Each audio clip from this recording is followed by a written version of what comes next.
from the few that I've had where it's a little more blood and guts. Sure, my body doesn't feel like my bones are mad that they're still bones. Right. Yeah. And there's a little bit more, bleeding and ouchies and boo-boos, and you're wondering how many t-shirts you're going to stain before something actually like closes over on you. Right. But he's onto something. This podcast is part of the Zeo to Hero Podcast Network. Hello, all my beautiful people. It's time once again for another amazing episode of If You Give a Dad a Podcast. And I would just like to say welcome to everyone who is here listening right now. Whether this is the first time that you've tuned in, or maybe I picked you up along the way, or maybe you've been listening for a long time, I really appreciate each and every one of you for being here today to hear this episode. And I have a real special treat in store for you today. This episode is a guy that I have had on 3 times now. This makes the 3rd time that I've had him on, but it's a very special episode because he recently announced that he is going to be retiring from wrestling. And so I thought it'd be cool to bring him on to kind of talk about what he has going on next, what his plans are, who he wants to wrestle in this final year, maybe tell some really cool stories. And the guy that I am talking about is Duke Cornell. His episodes have always been one that people love to listen to because he has amazing stories that he tells. And this episode is not going to be any different. He tells some really cool stuff on this episode. And for those of you who are here just to listen to the Duke Cornell episode, welcome. I hope you enjoy what you hear, and I hope that you stick around and listen to some of my other episodes I have here as well. So, if you guys are as excited as I am, then let's get this show on the road. If You Give a Dad a Podcast. Whoa. Hey, Dad. Bodacious, yeah. And that's where Beerus was created. Oh my gosh, it was the best experience of my entire time in wrestling. Hunky Dory. Seriously? I think you said Undead Assassin so perfectly. Where you kind of like cocked your head to one side and you're like, wait a minute, you're the voice of Wishbone? Yeah. Like, yeah. Wow. Yeah. I did the series The Beauty. Jared, that was beautiful. It was Deadpool, but if Deadpool were, Jason Voorhees or Freddy Krueger. Bruh. I did those on my own, and I got in trouble for them. Oh, no. I'm a fine, upstanding citizen. I don't know what you're talking about, Bert. And just a reminder before we get started here, make sure that you like, share, and subscribe to iGadap wherever it is you're listening. Hit that notification bell so you are notified when a new episode drops. Also, make sure that you go out there and rate and review this episode. Tell me what you think of it. And the more people that do that, the more likely I am to be recommended to somebody else. Now, on to the show. All right, everybody. This one is going to be a kind of cool episode. I am very excited to do this one. It is somebody that I've had on the show twice already. So this is his 3rd time. They always say 3rd time is the charm. And he is a wrestler out of the Nebraska area that I met at my very first independent wrestling show. He's been in the business for 16 years. And I'm talking about the Copperhead, Duke Cornell. Man, how are you doing tonight? I am alive. How are you? I'm doing all right. Staying busy, keeping at this, podcasting is podcasting, man. That's good. That's good. I'm glad everything's been going well. I'm glad that I haven't killed your show. I mean, I was on it twice already. Usually I'm the podcast killer, but I think it's because, I usually end up jumping on these and it's with a couple of my buddies and we go off the rails and then everyone figures that, we've killed the show. Well, I mean, the past 2 times that you've been on here, you came and you've told some really cool stories. And I think people like to hear that. You've done a lot in your 16 years. 16, right? You've been in this for 16 years? Yep. 16. It'll be 17 at the end of December. Wow. So, you've done a lot of cool stuff. I mean, you've talked about throwing little people at porta potties. You've talked about, giving them a Canadian destroyer. You've talked about going to gathering of the juggalos, yelling at people, yelling at their kids, and making them cry and all these different things. So it's very entertaining every time that I've brought you on here. So that's one of the reasons why I wanted to bring you back on the show. Oh yeah, I've lived a life. Wrestling has been very very fortunate to me. There's just some stuff that a silly guy from where I'm from shouldn't have the stories that I do, but I do, and I love every second of it. That's awesome. And so we're going to kind of start off here because, I read recently you put out there on Facebook and on social media that this is going to be your last year in indie wrestling. Yeah, they didn't ID me, so I'll dispel that. I'm not getting called up or anything crazy like that. That's good. Yeah, it's just one of those. It's just this is the last year with going around with it. There's not anything crazy with health. I know my eye has been a huge topic for years. Yeah. Which it's still not great, but that's not stopping me from any kind of wrestling. It's just we're at this point where, I'm in the game. I've done a lot of really cool things. I've had a lot of great experiences. I've watched a lot of people on the come up and the come down. Mm-hmm. And I've given my time, and I think it's just maybe I'm in a spot where I need to move off to the side and let some of these other ones step up and kind of fill in a void that I've made. I get that. Like I said, you have done a lot in this, and you are going to be missed. I was looking through the comments and stuff of when you posted that on Facebook, and there's a lot of people that they're saying either they want their last match or they want another match with you, or that you're going to be missed, because you've made your way around so many different parts of the country and everything and made a name for yourself. I know even right here in my backyard at Diamond State Wrestling that you've been doing some stuff there with them as well. Yeah, with Diamond State, I got a brief run as a tag champion there with Ollie, and yeah, it was great. I put in a lot of time there. I really liked it down that way. They're good folks. We had a couple things pop up where it was the weather, or I didn't schedule it very well, and I was going to go on a madman run. I remember the last one. I was up in Thief River Falls, Minnesota, the night before to get all the way down to Arkansas, and I did not put this together well at all. We need to get going right now, guys. And it just raced against time, and it was not happening. Yeah. I mean, I know that from doing this, you want to do it all. You want to be able to say, yes, I can be here. Yes, I can do that. But sometimes, it can get overwhelming and you get yourself overbooked a little bit. Yeah. And it's been kind of wild going around over here. So it was a pretty massive oversight on my part. And it's not something that I've made a habit out of in 16 years, but sure as shit, we made the mistake this one. I was like, oh no, I feel awful. I tried to get in front of it when I realized how much I goofed up, and it still happened. It happens, man. It does. So I want to ask you this: what does the final year of Duke Cornell look like when it comes to wrestling? I've been sitting here thinking about this because this has been something I've been kicking around for a couple months to see if it was something that I really wanted to do. Yeah. I only really consulted with one person, so it was really out of the blue for everybody. I had a lot of texts and a lot of phone calls when I even said anything. Where like, I had no idea what's this. Yeah. My own mom even called me and said, it's funny what you find out on the internet here, because I learned it. And I was like, yeah.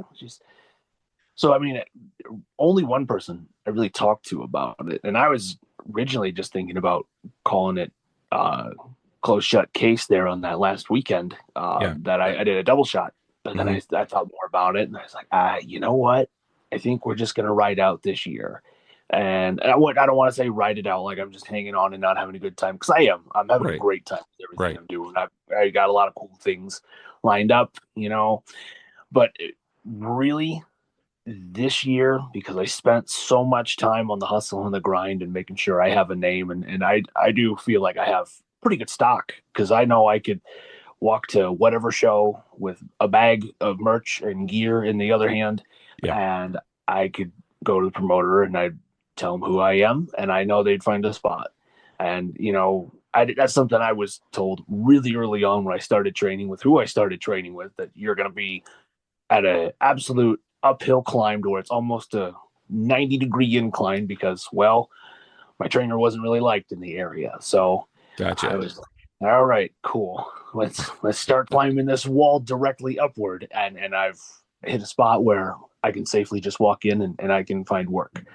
So this, after decade and a half of really out there and trying to get everywhere and see everything and do everything, this one's just going to be kind of fun. It's not going to be play the hits parade or anything like that. I'm still going to do a lot of things that are challenging, but it's going to be, it's going to be a little bit more of the central stuff, a little more home base, a little more where it's going to be, I get to go out there one more time with friends, or I get to go out there and close up some chapters with guys that I've been trying to get in there with, and just make sure that it's a memorable one on the way out. Yeah. So I was talking to my son right before we came out here to do this, and you have been very memorable, because mine and his first show, I've said this many times since you've been on, you were the main event. You and Luke Langley were the main event of the very first independent wrestling show that I was ever at. And not a lie, because of that match is the reason why I started interviewing wrestlers on this show. And that's the reason why I started getting into independent wrestling, is because of the match that you guys created. And, and that's both of you guys putting in that work. It didn't just happen because, you guys actually put in the work to become the people that you are, and the tell that story in the ring. So, it's, something that you've been working on, like you said, for a very long time. And you have made a name for yourself. And when I told my son, I'm talking to him, and this is actually his, his last year in the ring, he was like, oh yeah, I remember him. And, he was telling how you were untying kids' shoes in the front row. Yeah. That's one of my favorite pastimes, is when these kids start yelling at me, I'll go crawl up to them and I'll just start untying shoes. There was one show, it was in Bethany, Missouri. It was probably a couple of years ago now. There was one kid that was I was all kinds of awful to him, and he started kicking his feet at me, and I untied his shoe and I threw it all the way across that gym floor, and it was up in the bleachers, and I thought it was hilarious, because then he ran up to go get it, and he came back to yell at me, and I took it out of his hand to throw it at him again later in the match, just to the other side of the building. And I mean, I was amused. He was pissed off, but I was amused. Yeah. And doing things like that, it's entertaining, man. It is, because even if you're making them mad, they're always going to remember that because of the crowd interaction. Who was it? I was talking to somebody recently. I think it was Barrett Brown. I had him on the show a few weeks ago. And the one thing that people remember isn't, I remember this. They remember the feeling that they had, the emotion that they have in there. So when you interact with these people and stuff, that emotion that they get from interacting with you is what they're going to remember. Yeah, I had actually learned that. Well, I knew it, but it was actually phrased in a way to where it just kind of turns the light bulb on for you. It was, I was on a show with C.W. Anderson, and he was talking with some young guys, and it was, all the moves you guys did were great. That's cool, yada, yada. But you know what I wish I would have known and saved me 18 concussions is if I would have learned that it was emotion over motion. Yeah. And I like that.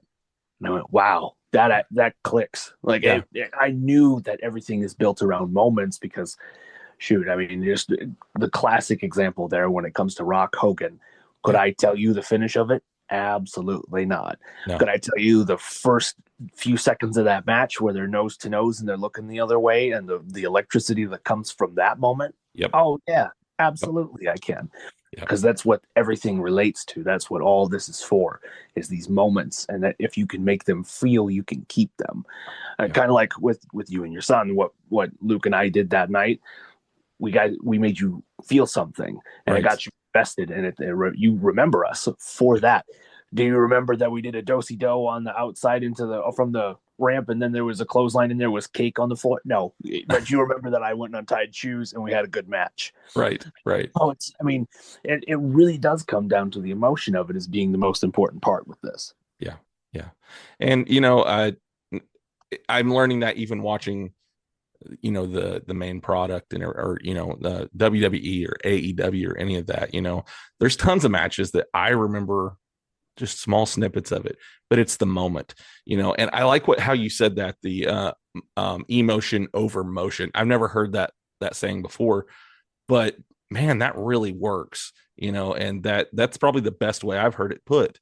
Yeah. I mean, it's everything that old timers have harped on us about, to where it was, and well, now I'm an old timer, so I guess it's what we would always harp about is It was, hey, you're doing too much. Well, it's not that. It's you just got to make things mean more, and that's what that emotion is to really pull everything in together. Yeah. And it's, you see that on the big product now. Like I know the big thing that people tout about is to where it's cinema. Yeah. It's like, well, sure, if cinema is what makes you feel and that's the way that you can describe it, awesome, then it's cinema. Right. So yeah, and you see a lot more of it now, and it's usually after the expression used to be, you don't learn how to work until you're hurt, because you can't do all this dangerous flippy shit that you used to, and now you're like, oh, now I got to make things mean more, and then you learn how to actually get more mileage out of what you have. And it's, that's just one of those things where it comes with time and listening to the right person at some point. Well, one of my favorite ones to listen to talk about this is also, I heard an interview many years ago, and it was still when he was fairly young, and that's Randy Orton. And he was talking about, he would lay there and put somebody in the headlock, and it's so boring, and then he would turn to the crowd and just give them that little grin, and it would just make them just boo him all the more. And he didn't have to do anything. He just laid there, and he got the people to react to him, just off of the little bitty things that he was doing in the ring. Yeah, that was another guy where it was, when I was doing tryouts a lot, that was what Briscoe and JR would really talk about, is watch your takers, watch your Ortons. And it's like, well, Orton doesn't do anything. It's like, that's the point, is he doesn't do anything.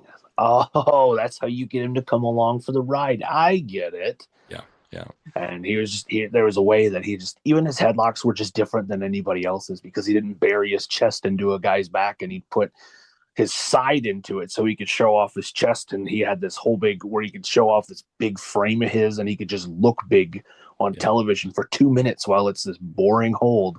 But it was all FaceTime, where the announcers could talk about how great he was. Scott Hall used to do it all the time with the ab stretch. Yeah. And Orton, same thing, same idea. Stay open, stay big, stay huge. And it was boring, and it was in a time where it was, the SmackDown 6 were running wild, and it was moves. It was crazy. It was nuts. Yep. And then you have Orton, who just goes headlock, baby. And you came along with it because you're like, oh, this is dragging. It's like, yeah, it is. Yeah. And that's the point. Yeah. And when he did move, though, he made it look so smooth. Oh, yeah. He's like butter on a hot pan. He glides. He does. Yeah.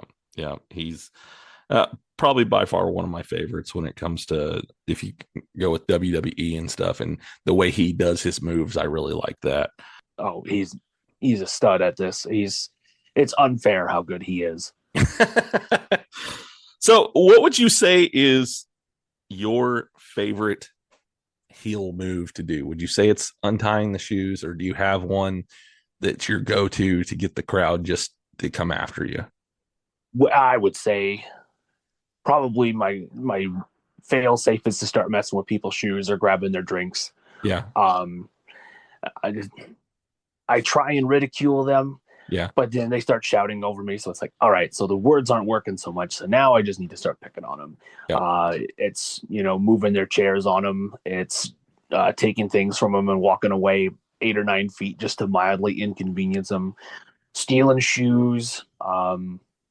That's really just kind of just trying to annoy them a little bit. But if it gets to a point where now they're annoying me, I will take it to another level. And like I did with that kid, just throw the shoe right across the building. Well, my daughter, that is her moment with you, is she got to yell at you because I went to one with my son, and then the next one you were at in Arkansas, I went. And my daughter got to yell at you. And so all I got to say is, you remember the guy that you yelled at? Oh, yeah, him. Yeah. And she always remembers that. So every kid gets to yell at me at some point, I'm pretty sure. This is true. Yeah. So who are some of the people that you would like to maybe wrestle in this last year? Selfishly, I would love to have one more match with Sin Bodhi because I learned a lot from him that one role back in 2020 before the world had to shut down. Yeah. A great guy. I learned a lot from him. I bugged him for the next couple years just to get some advice from him and really kind of understand some stuff. Great help. Yeah. I got my guys up this way that they're all lining up and chomping at the bit for one more. Right. I got the big three that are coming out of the Omaha area. We got Nino Hatchett. I got Brixton Nash, Jameson McGregor, all studs. They're fantastic. I would love for them to make their way down south because I think they would make a lot of noise. I know they're doing really, really well up north, and I'm very happy for them. But to change areas, I think would be good for them. Yeah. Just to kind of get a different taste in styles. But those guys for sure. I got a few friends that are still alive that I'd like to have one more with. Jay Fowler, he's on a tear. I know he's going to Metroplex here next weekend on April 5th. Yeah. So he's going and tearing it up. I'd finally like to get one with Rockwell. We've been talking about it for a long time. Every time that him and I are hanging out together, something comes up about Terry Funk, and we talk about Terry Funk forever. Yeah. Wesley Crane, Tommy Dean. I'd like to get a couple more with those guys before it's done. Right. I got a list to where it's just like, man, this would be really, really fun to get one more. And then, as far as like just someone that if I haven't wrestled them yet, I'd really like to. Gosh, I don't know. I got to throw Luke Langley back on there. I got to try and beat him before I'm out. I haven't done that yet. Yeah. I mean, I'm hearing some names here that, I would love to see those happen as well. And, I mean, you've been everywhere. You started out up north and you made your way down here and you kind of made a name for yourself, making kids cry. And you've come up and faced some of these really awesome people that, have made a name here as well. And so I would love to see some of those happen, actually. Yeah. There's a lot down that way that I still haven't begun to touch yet. And then, Minnesota, they keep churning out new guy after new guy after new guy. And it's a big stud factory up here these days because they have Rollins School that's just churning out kids. And then I know Ken Anderson's got his school up in the Minneapolis area. And it's South Dakota is finally starting to take off with a little bit more. North Dakota. I'd love to get back up to Montana one more time because Flashback was absolutely great. That was when I had a real glimpse of how old I'm actually getting. Other than the fact that this morning I jumped into a group text with my kids and I went, "Geez, when I started this, I didn't have any kids, and now I have a group chat with my kids where they still don't talk to me, but." I have it. And when I was in Montana, there was a fan that I met up there, and she was really excited when she saw my name on the flyer, and she flagged down my better half and was like, is he here? Is he here? And yeah, he's here. And she's like, oh my gosh, I remember when I was 8 and my mom was a big fan of his. And I went, oh, okay, hang on. And you're how old now? She's like, well, I'm 18 now, and my mom had passed away. And I was like, oh gosh, I have like 2 generations of fans. And someone else where I'd met them, their parent was a fan of me, and then they grew up being a fan, and now they have a kid that has my old merchandise of when I used to have these little challenge coins. And it's like, now I have 3 generation fans. I'm like, God, I've only been doing this 16 years. How do I have 3 generations of fans? It's been eye-opening how long I've been around and how much I've been involved, and I've just kind of moved people with this silly little fall down business of ours, and it's been truly eye-opening. Yeah. So there was something that came up recently. You made a surprise return to, I think it was it Magnum Wrestling that you made a surprise return at? Magnum Wrestling. What was that like, and what was the crowd response to that surprise? It was a really deafening room. It's so Magnum is really where I made my bones. That's I was in the first main event there. Okay. And it was ever since it was up and running, from everything from an Eagles club to a firefighters hall, all the way to these big societies and theaters that they play now. And it's like, it's crazy to see how far it's come along. Yeah. And I had taken a few months off from it, and this was the big comeback right before the big anniversary show, where they pay tribute to the late owner, one of my, I call him a brother. He's one of my brothers. And, it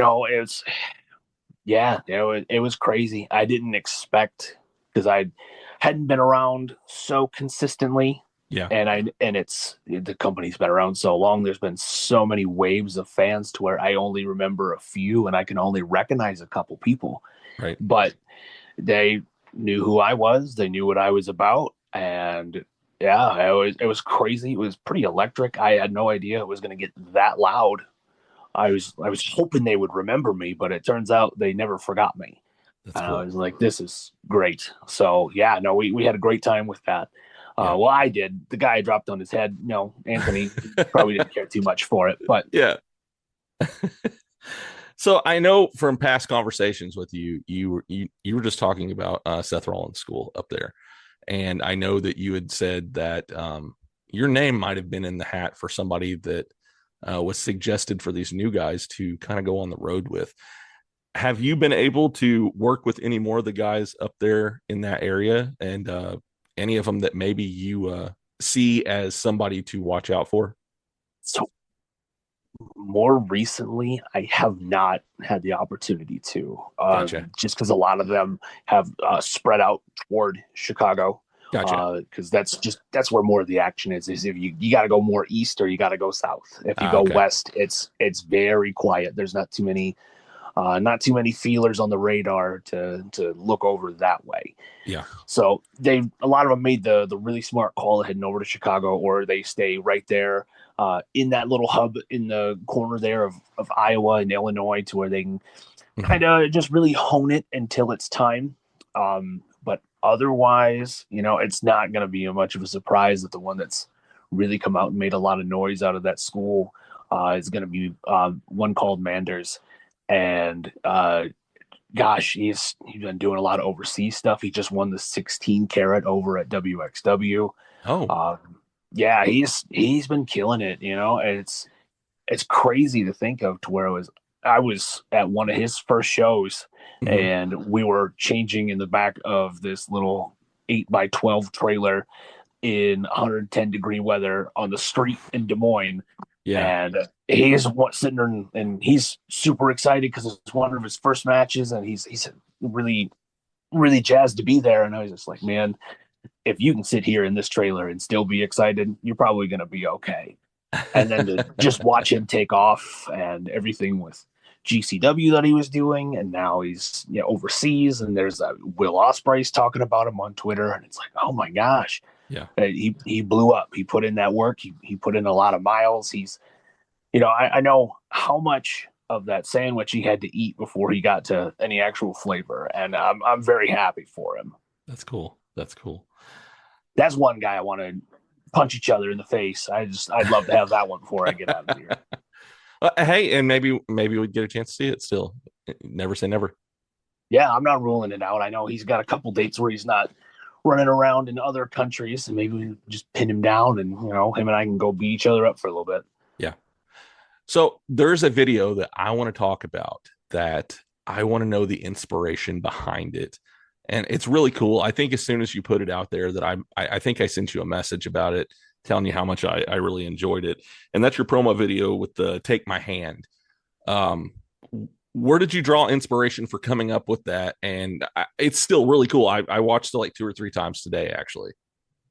Yeah. So with that, I had sat down with a great video editor. I think He may or may not have a kayfabe deal there with AEW as far as video packages go. Okay. But Faceless it's his studio, Faceless Art, and we just kind of, I saw what he had done for a couple guys, and I was like, you know what, man, I need to get something that kind of separates me from a lot of these other promo packages. Like, I need to get something that throws out the character. I need to have, where I'm showing that I can do some moves, that I've been in there with some folks. And I was just like, okay, so here's what I got. And I sent him all my clips and stuff. And he's like, okay, yeah. Do you trust me? I went, well, I certainly hope so. I've seen how much you're tearing it up. Let's get after it. And he's like, all right, cool. What song? I think I want to go with Don't Fear the Reaper. And couldn't have picked a better one myself. Give me a week. And he banged it out in a week. And I was like, wow, this is killer. Yeah. It was, I mean, like I said, it's a really cool one. And I enjoy it a lot. And, you can see different aspects, because I know you've had kind of I want to say, in some ways, a Norse feel to some of what you've done. And I got a very big vibe of that in the video package, and that's always something that's been very interesting to me. And so it kind of spoke to me whenever I saw that video package. Yeah, I knew I wanted to get kind of everything incorporated for what I had done for a while. Yeah. And it was, I've gone through so many looks. About the only thing I didn't really want in there was my Curious George days. And the one picture that's out there online still. Yep, that's the one. I didn't really want any footage from that. I was like, this one's gonna be really hard to explain and come by. Yeah. So I was like, let's not use those. I was like, let's grab a little bit of this, where I had the dreads and there was a little more of a vibe here, and then something a little bit more where it was just the long scraggly hair where it looks like I came in from a windstorm. And let's get this other stuff where there's a little bit more color to it, and make sure I have some names here. And it was a little bit of a process of me just kind of picking out which clips I wanted here. Yeah. But yeah, it was a great experience. Faceless is awesome. He checked in with me every day, where I was like, hey, good morning. I was like, oh man, I don't even get good morning text from my lady. So this is very sweet. And he's like, good morning. Here's where we're at on this. I'm projecting a couple more days. Is that okay? I'm like, yeah, man, I trust you. Yeah. So no, he was wonderful. I definitely recommend him for anybody that's looking for any kind of video package. Very reasonably priced for what he's about to give you, because you're going to get a lot of eyes on it. He's, a lot of people love to look at his stuff because he does such a wonderful job. Yeah. And I totally recommend anybody that's needing a package, go take a look at mine and then go hit him up. For sure. Yeah. So talking about the dreads, I remember when you actually cut those off and everything. I haven't seen you in quite a while, so I don't know. You're not doing the dreads anymore, are you? No, I haven't thrown them back in. Right now, we're staying with it long, and I'm starting to grow out the sides a little bit. It's a combination of I'm getting lazy, and also I'm trying just something a little bit different. I kind of want to do the new money slick back and have something that way. Just, I don't know. I'm still just kind of playing with it a little bit, I guess. Yeah, yeah. If you wanted to show somebody one of your feuds, what would you show them? Which one would you say, go and watch this one? Wow. Gosh. Brian Gott and I beat the hell out of each other for a really long time. So you probably learn a lot about violence with those. Recently, with my tag partner Joey, we had a really good program there with Brixton Nash and Jameson McGregor. That was really encapsulated tag team wrestling. Yeah. That was really good, but I would say in the vein of telling art, it would be my feud with Red Wing. Okay. I just put together the Snake Pit, and we were going to take down the biggest man, and it's not that he's just big, he's incredibly strong. Like he's in all kinds of competitions, and he's got powerlifting records within the state of Nebraska. He's an absolute wall. And he's one of the few guys that has picked me up in my life where I felt power. Yeah. And then I went, if he decided I don't need to be on this planet, I don't have a lot of say in it. All right. Yeah, I could slow it down, sort of, but he will catch me and it will be the end. Yeah. And I've had discussions with him just sitting in the locker room, just killing time. And it came up one point and he goes, I think there's one day, and this is him just spouting it out and not running it off like he couldn't do it, because I've seen him. Yeah. He just goes, I think I'll be truly happy one day when I can kill someone by sticking my hands in their mouth and separating their skull from their jaw. Oh. So I think I could do it. I just got to get my hands in there. And I went, oh, yeah, you probably could. And he goes, yep. And he just left it at that. Oh, my. Yeah. And he, you know what?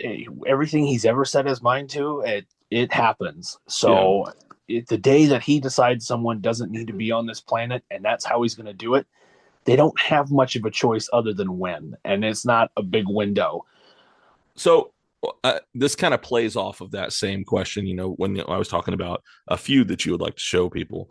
What would you say is your most proud match? Like if you had to go out and you could show everybody one match that you've done, which one would you want that to be?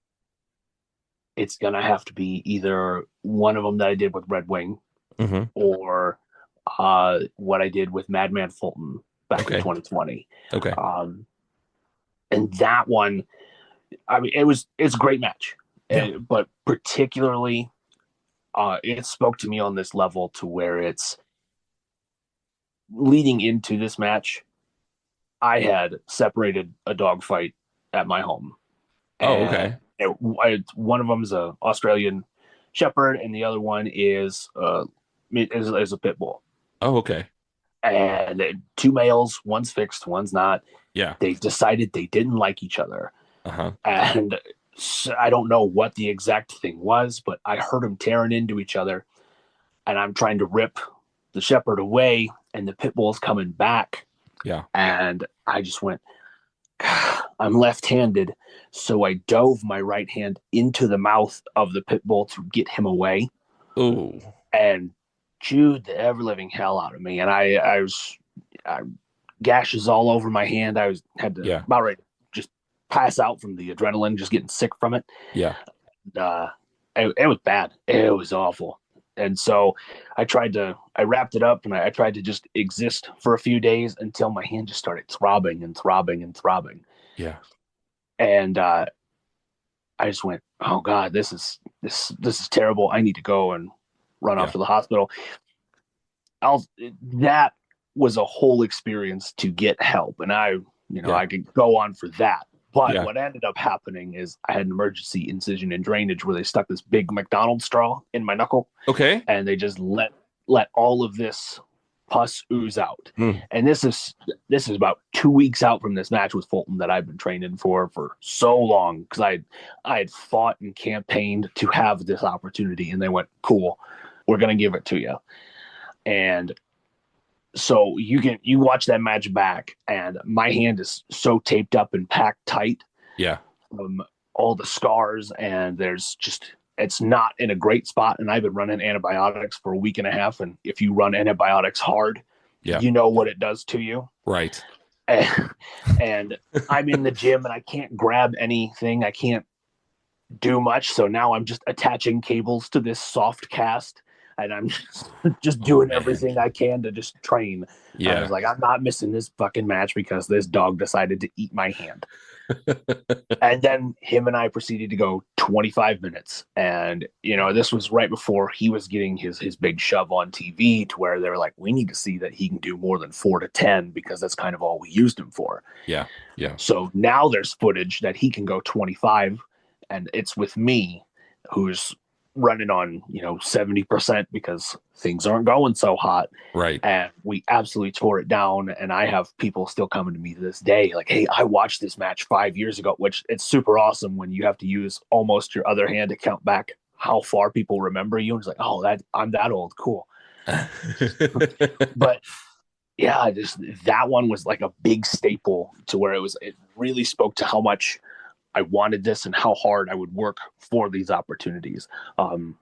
Another one I'm really proud of is with Silas over in Tulsa. It was crazy to me that a guy sitting in Nebraska and a guy sitting in Wisconsin can't run into each other at any point, but we can go down to Tulsa, Oklahoma, and that's where we can find each other. And I'd been chasing him for better part of 10 years to have this match. I mean, it was promised to me from so many other promoters and this and the other thing, and then schedules didn't line up or a show got canceled.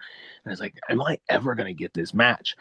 So to finally have this with him, and now like we text at where it's like, oh my gosh, this was so worth it. All these years of just trying to get to there.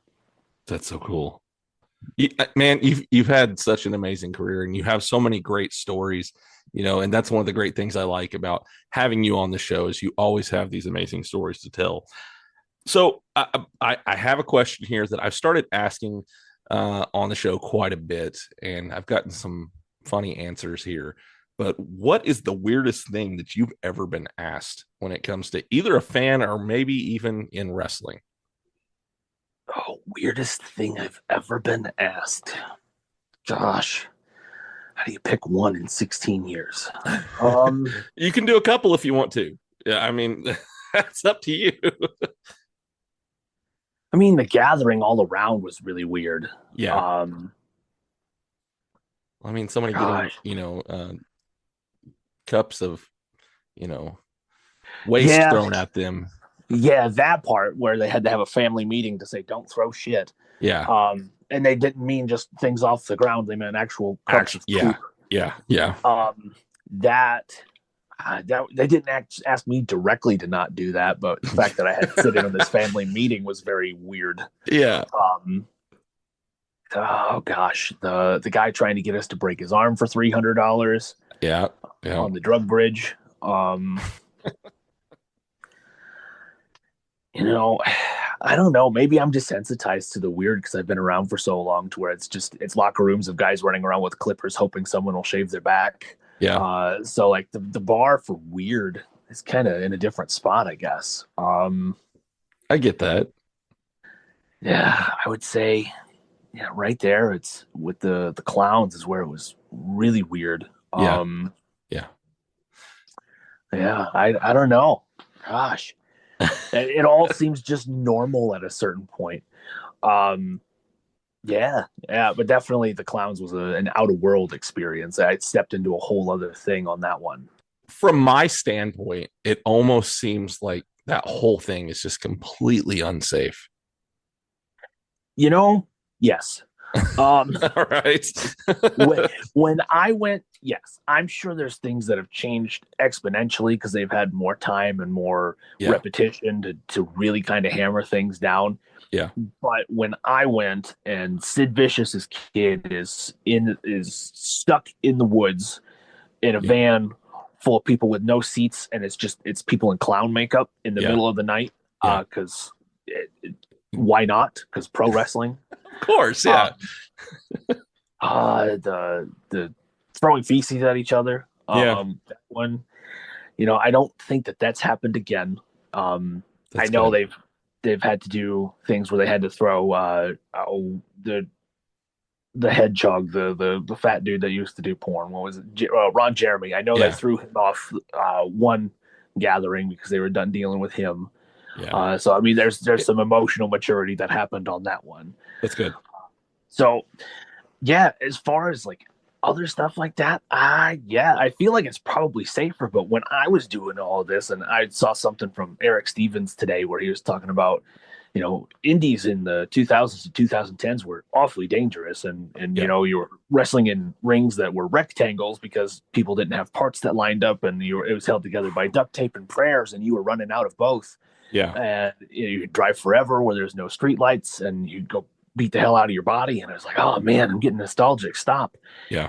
And it's just, I mean, I was in the Wild West of times. I was talking with Rich Maxwell the other day, another guy to keep an eye on. He was doing some TNA stuff. He didn't get to do any TV fall downs, but he was there, and he was, you know, he's great dude. Got a Lance Storm Academy pedigree. Yeah. Okay. So fantastic guy. But he was, I was talking to him and I was like, man, I've been at this so long. I remember waiting for MySpace responses for bookings. And wow. like, yeah. And that was about that time I went, you know what? I might be the last of the dinosaurs here. Because I remember finding them and I was hoping to find out who was in their top 8 and be like, oh, there's one of these guys that I got to get the rub from and try and buddy up with them. And, oh, man, I hope we run into these shows and checking bulletins. And I was like, oh, man. And now I look at it and I go, the game is way different. Yeah, definitely. So I actually had somebody tell me the other day that MySpace is technically still around. I heard that. I don't know if I have the guts to go back and take a look at those pictures or to see if they even kept my account. I hope they didn't. I hope everything's gone. I'm sure there's something that's not within the statute of limitations that needs to go from there. But you don't want to make like a book out of all the memories from MySpace. No, because there's a bit of high school stuff in there too, and I think we're gonna go and leave some of that high school stuff to just go there and die. I'm fine with that. Totally fair. I had a weird bandana phase where I was like, I don't know what to do with my hair. I'm gonna wear a bandana. We can omit that from life. That's fine. Well, it's forever here on the podcast now, though, so I appreciate that. It was right before the Curious George phase, so I made some really sound choices. That's awesome. We're okay where we're at now. We can look back at it, but we just look back at it and cringe. There you go. So last time we talked, we kind of brought something up, and I wanted to ask you about this now. Have you started smoking meat and stuff? Have you taken up that because I believe that we talked about you do one of two things. You either start looking into history or you start smoking meats. Have you started on that? Because I know where I'm at with this now. See, I was taking a left and then I ended up taking a right. I've been following a bunch of new accounts to learn all kinds of random history facts. Really? Okay. All right. Yeah. So I'm sitting here, I'm learning all that kind of stuff now. I was like, man, and some of it I'll be sitting there doom scrolling and learning all this just random shit to where it was about like Jameson McGregor and I were sitting in the car not too long ago and we were talking about, oh yeah, there was where they had to airdrop ducks because it was cheaper than actually just bringing them home. And I went, wait, hang on, what? And I don't remember all the details from it, but I just was blown away that the government found out it was $43 a duck to just airdrop them. And I was like, but they fly. What are we doing? That's funny. Yeah. There was that. And I was like, guys, I'm doom scrolling and going through all this stuff. And I'm on the 7th time that I've scrolled across a video clip of Hitler tweaking out because he discovered the super soldier serum. Yeah. And I go, gosh, I really should have picked up smoking meat. Hey, there's still time. I got my first time smoker. To turn this around. Yeah. My wife actually got me my first smoker. I think it was last year for Father's Day. And so I have started doing that, and I love it. I'm enjoying making ribs. Yeah, I thought that was the way I was going to go because I'm like, I'm a foodie. This will be great. And then I just started getting sucked into wormholes of history, and I went, damn, this definitely isn't smoking. Have you had the moment yet where you start telling your kids this, and they're like, why do you know this? Oh yeah, I've known random things forever, and I've been referred to as the walking encyclopedia of useless knowledge. Yep. And I'm just like, well, that's a little insulting, but I'm glad that you come to me for these things. And it's like, hey, this is really random. I bet you know it. And I go, yeah. Yeah. I think that's a dad rite of passage. Being able to know just useless crap that nobody else knows. Oh yeah. Oh my gosh. It's, I can just rattle off stuff that does not matter. And it's just like, why do you know? It's like, I don't know. It's just one thing I remember. That you don't remember what we had 3 days ago, but you can tell me some random thing from wherever. And it's like, that's it. Yeah. So if you were going to give somebody one piece of advice that you wish that you would have received when you first started out in the wrestling business, what would that be? I really think emotion over motion is going to be what is the saving grace for a lot of young guys. Yeah. But I feel like there needs to be another way to say it, because when you get in, you get really excited, right? Because you learn how to do all your rolls, you learn how to bump, you learn how to hit ropes, you learn moves, and then you watch. In my time, just to date myself, you watch early Ring of Honor where it's Joe Bashi, and you go, oh man, this is what you do. And you watch Daniel Bryan Homicide. Mm-hmm. You watch, I guess a younger reference would be Steen and Generico. You watch Punk and Joe. You watch all these things. You go, oh, these guys do all the moves, and this is what I like. So my gosh, as a wrestler, I should want to do these things. Yeah. And that's only half the story. Right. People on the other side, they're the 90 to 95% that didn't come over the guardrail to try it. Yeah. And they're the ones that still feel.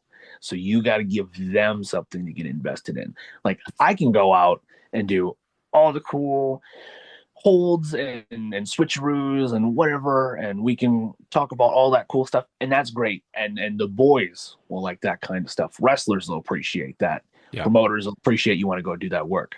But promoters will really appreciate when someone wants to keep spending every month to come back because they feel something. Right. And that's really what you're trying to do, is you want to connect.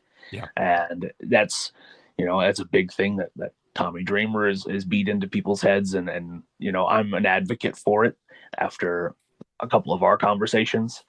He's CW with the way to really kind of simplify it for us older heads that are like, oh yeah, that makes sense. And I think emotion over motion is going to be what saves a lot of young guys' bodies. Yeah. And they don't have to do all of this wild stuff. There's a time and a place for it, sure. Right. But every day, no, that's how you don't get 17 years. That's how you get 7 years. And then you're kind of that, oh, what happened to that guy? Oh yeah, he tried to do the double flippy flop and he broke his hip on a gym floor, and now he's, got a GoFundMe. Yeah. Well, didn't you just post like a video and you're like, yep, exactly what you think is going to happen happens. And that guy jumping off with the ladder on his head, yes. Why? I don't know what they thought was going to happen with that. Yeah. As soon as he went up, I was like, he's going to land right on his head. He's going to land right on his head. And sure enough, I could have bet the farm on it, and I would have. Just another reason that I'm old. I said bet the farm. Yeah. I would just you knew what was going to happen. I was like, yep. I don't even need to finish watching this. And I didn't before I shared it. I posted it. I was like, yeah, this is going to end how it exactly ends. And there it was. He just lawn darted himself. I'm like, yep. Yeah. There's so many of those out there too. Videos, like you get on TikTok or something like that, and you could probably spend most of the day just watching people try to do these moves, and they don't have to, they're doing it in front of, 25 people, and they're hurting themselves because they're going overboard with some of these moves that they really didn't need to do. Yeah. And, I know deathmatching catches a lot for this kind of stuff, to where it was, we're just going to go fall in sharp things and explosions and everything. There is such an art to it when you do it right. Because I'm a big Terry Funk fan. Mm-hmm. If it's not Jake, it's Terry. Yeah. And, Terry obviously made great name off of Blood and Guts Wrestling. And but you go back and you watch it, and there's a way to where things make sense. There's a way to where it builds into something more, where it's actually important, and it's the art of it is in the misery. Right. And you see a lot of these no ring deathmatch things that are going on now, and I've had my share of them.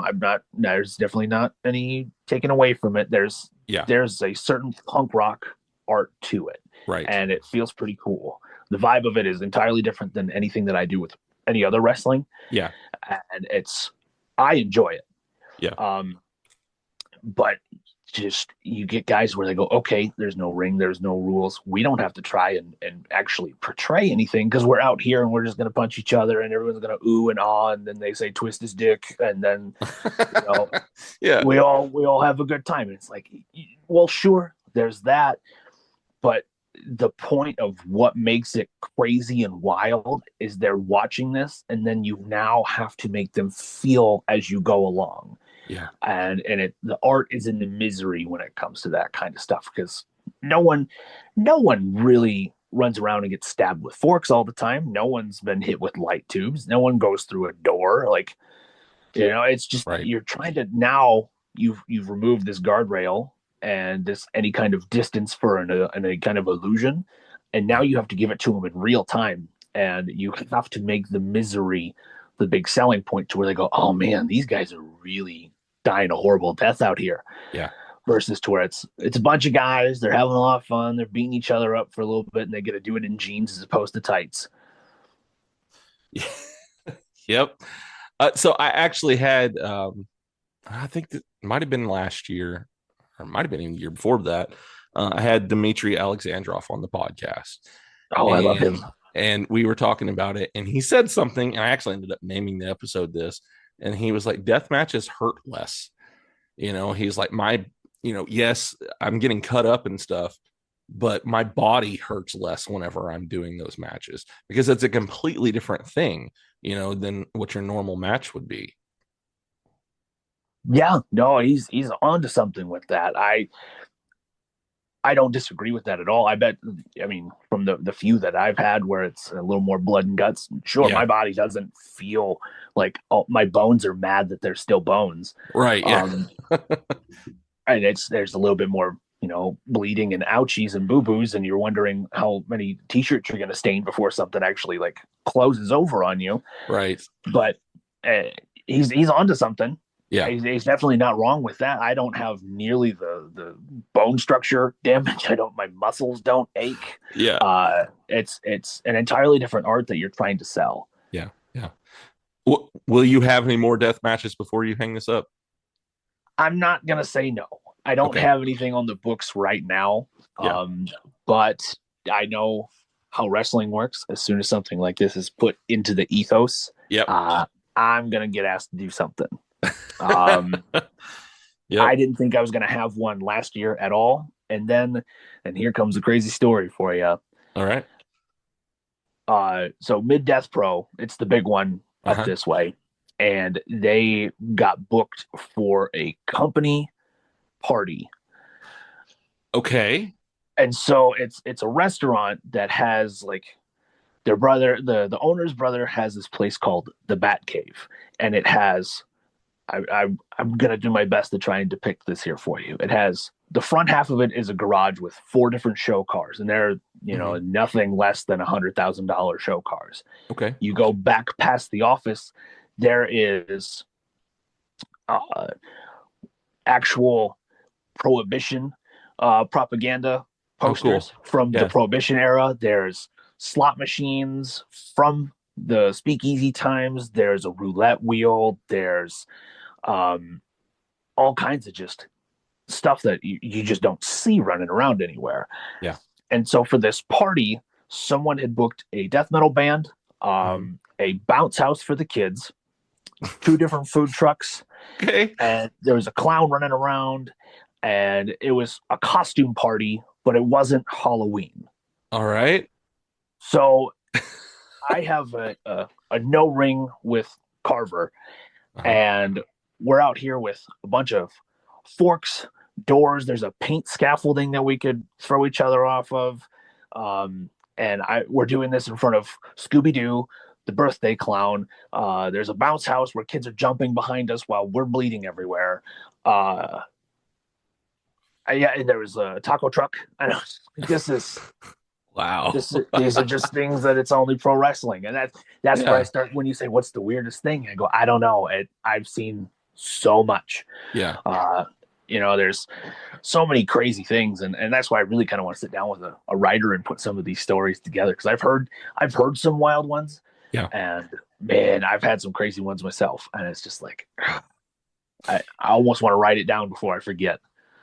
You should. I think that's important to keep these stories, somewhere to where people can read them and they can appreciate them.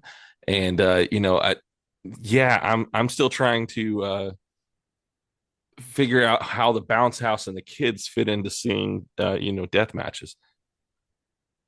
I guess it was to give them something other to do than to watch us bleed everywhere. I'm not sure, but it was nuts because there's like, all right, we're gonna have this band play, and then we're gonna do something here for the kids, and then all right, so you guys come out and you start stabbing each other a little bit. And it's like, this is so all over the road. Let's do it. Man, I love that. Those are the kind of stories that those are the best. Those are great. I really like that. So we're kind of coming up close to a close here. I have just a couple more questions for you before we get you off of here. Sure. Who would you say? I think I know the answer to this just from talking to you multiple times and talking to you today. Who would you say is the greatest wrestler of all time? God, it's a tie between Jake the Snake and Terry Funk. Yeah. And man, the reasons that make them great. Like for me, Jake the Snake, one of the best ones when it comes to like cutting a promo, and drawing you in, making you want to listen to what he says and how he articulates his words and things like that. And then he gets in the ring and he's amazing in the ring too. But I always remember how he spoke to you. Yes. Yeah. He would magnetize you and he could really work. Like you would look at him and go, this is a big guy. He's kind of out of shape, but he could roll, he could move. He was fast and he knew who Jake the Snake was. And that is such a crucial thing. And he had it nailed down to a science. Yeah. And that was really great about him. And then you have Terry Funk, where it was you believed that he was going to hurt you. Yeah. He looked like a maniac. He was a maniac. Yeah. There's stories floating around of him and Tracy Smothers painting a grizzly bear because they were ambushed by PETA, where it's, well, you can't wrestle a grizzly bear. They're on the endangered species list. And he said, okay, he won't wrestle a grizzly bear. So him and Tracy paint a grizzly bear white, rename this grizzly bear into Frosty, the polar bear, and now Tracy Smothers is wrestling a polar bear in Amarillo, Texas. And you have he's a lunatic, and you think it's a lunatic because he is a lunatic, and the emotion and what he would have to say was so real, and you believed when his eyes were bulging out of his head that he was enraged, and it's just you knew you didn't beat Terry, you survived Terry. Yeah. How do you feel about the Cena heel turn right now? Have you watched any of that? I've been doing my best to keep up with that. Yeah. I think for him to do that on the way out is phenomenal. Yeah. Because I know people were thinking he was going to go on through the hit parade and he was going to, just kind of have some matches, have a big ballyhoo and a hurrah on the way out. And it was just we're going to remember him for thanks for the memories, John. And now he just turned his back on the world on the way out because, well, he's on the way out. What does he have to try and impress anybody for? Right. And I think it's been done brilliantly. I'm liking it, especially last night's. Was it last night? Yeah. Last night's they're exchanging promos and stuff with each other, and man, I loved it. I'm liking what he's doing, the way that he's going about it, because he's everything that John Cena was not for all of these years. It's the exact opposite, and I am loving that. Yeah, it is. It's the antithesis of everything he ever was, and it's to see him do it. I think there's just years of just pent up things that he's wanted to say, and now he gets the chance, and it's like, wow, it's been some of his best work, I think. For sure. So, do you have anything that you want to say to your fans before I get you off of here? The big thing would be thank you. It's been a crazy ride. I've taken you guys through a lot of ups, a lot of downs. You've seen a lot of behind the curtain stuff because I've opened up about everything with my eye. You guys have been great to my family when they go to shows. I couldn't ask for anything better with that. Some of them have been creepy, but they don't come to the shows anymore, and I'm thankful for that too. So yeah, the creepy ones, thank you also for staying away from them. Yeah, it's strange when someone you don't know has been taking a look at your socials and they go, "Oh, can I hold your baby?" It's like, nah, no, the state doesn't want you to even hold your baby. Can you please not touch mine? Oh, that definitely falls into the weird questions you've been asked category. yeah, that one was a lot of uncomfortable, but yeah. Everyone, thank you for coming along, for supporting, whether it was buying a ticket, buying a shirt. Some of those nights, it was the difference between if I was going to make it home or if I was going to stay the night in the parking lot and wait for someone to send me some money. Yeah. You guys saw me through some dark times. You guys shared a lot of highs with me. Thank you. I really can't stress it enough for 16 going on 17 years of support. Thank you. Yeah. All right, man. It has been great talking to you tonight. I will talk to you for a few minutes after we end this recording, but we're going to say bye here for now. And like I said, third time's the charm. I think this was an amazing episode, and I really appreciate you taking time out and coming on here and talking to me. Yes, thanks for having me. I hope I don't kill the podcast this time. I'm going 3 years strong, so I think we're good. Perfect. All right. Hello, ladies and gentlemen. Clay Ready Made here with Diamond State Wrestling, Northwest Arkansas's premier wrestling promotion. Be sure to follow us on all of our social media platforms, Facebook, Instagram, as well as subscribing to our YouTube channel, where you can find all the action-packed action that only Diamond State Wrestling can provide.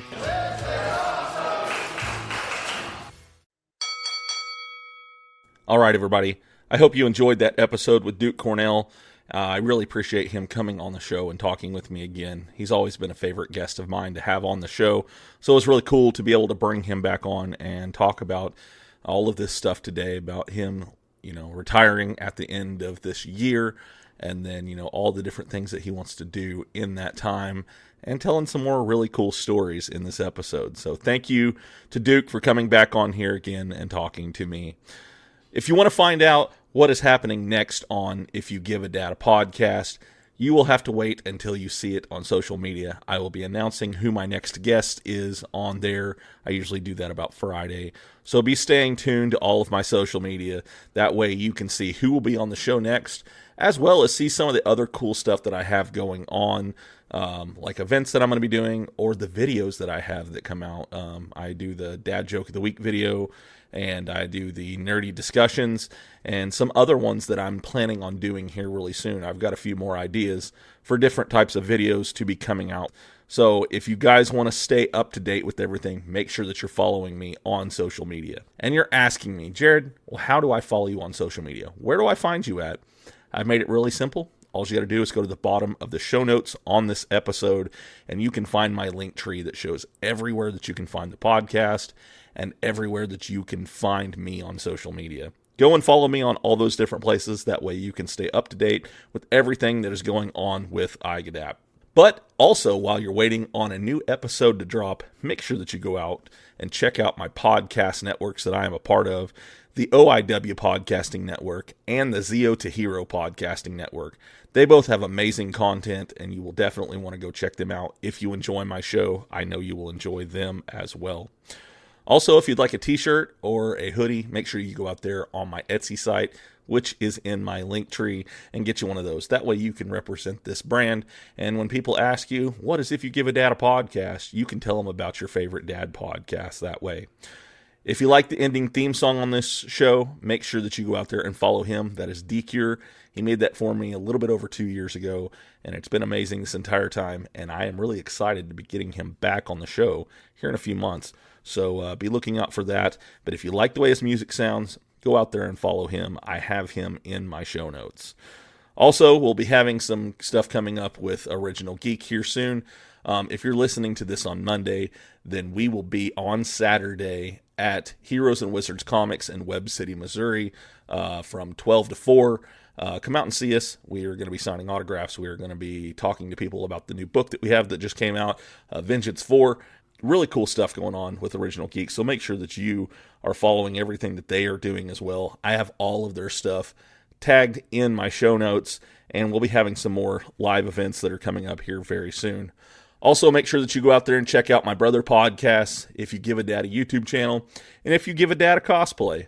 Both of those can be found in my show notes. If you want to start a YouTube channel, or if you want to start doing cosplays, both of these are really cool places to go and start to check that out. If you want to get into it, they can give you some really good tips and tricks on how to do that. Also, if you want to send me an email, send it to giveadadapodcast@gmail.com. I look forward to hearing from you guys. If you want to tell me a dad joke that you want me to put on the show, or if you would like me to have a certain guest on the show, reach out to me and tell me. I love hearing from you guys. So yeah, I would love if you guys would send me an email. Also, make sure that you go out there and do me this one small favor. Rate and review this podcast. The more people that do that, the more likely I am to be recommended to more people. And I would love to see this show grow. So make sure that you do that as well. Also, if this is your first time listening, make sure that you subscribe to the podcast. Wherever it is you're listening, make sure that you hit that notification bell. That way you're notified when a new episode drops of this show. Share it with your friends, share it with your family, share it with your neighbors, share it with everybody. I'm sure I have something here for everyone. So it is the end of another episode, and it is time for Billy's favorite part of the show, and that is Dad Joke of the Week. What do you call a donkey with 3 legs? A wonky. So what do you think of that dad joke, Billy? Well, they're pretty bad. I don't know where he gets these dad jokes from, but the government needs to disable that with something, because sometimes they make my head hurt. Did you stroke out? Let me press my life alert button. All right. I love you guys. I hope you have a wonderful week, and I will see you next time. Bye.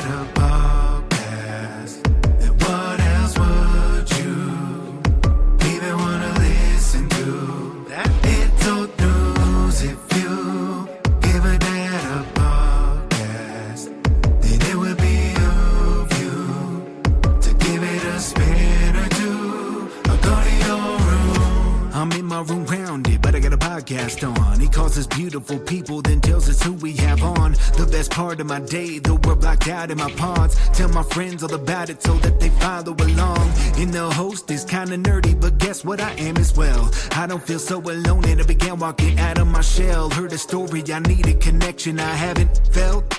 I'll be looking for the next one, till then farewell. It's the podcast for me. Have it on, better go see. Listen closely, download and tune in remotely. It's the podcast for me. Have it on, better go see. And listen closely, download and tune in remotely. This podcast is part of the OIW Podcasting Network.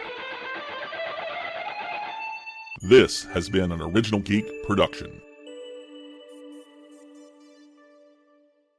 Yeah. Yeah.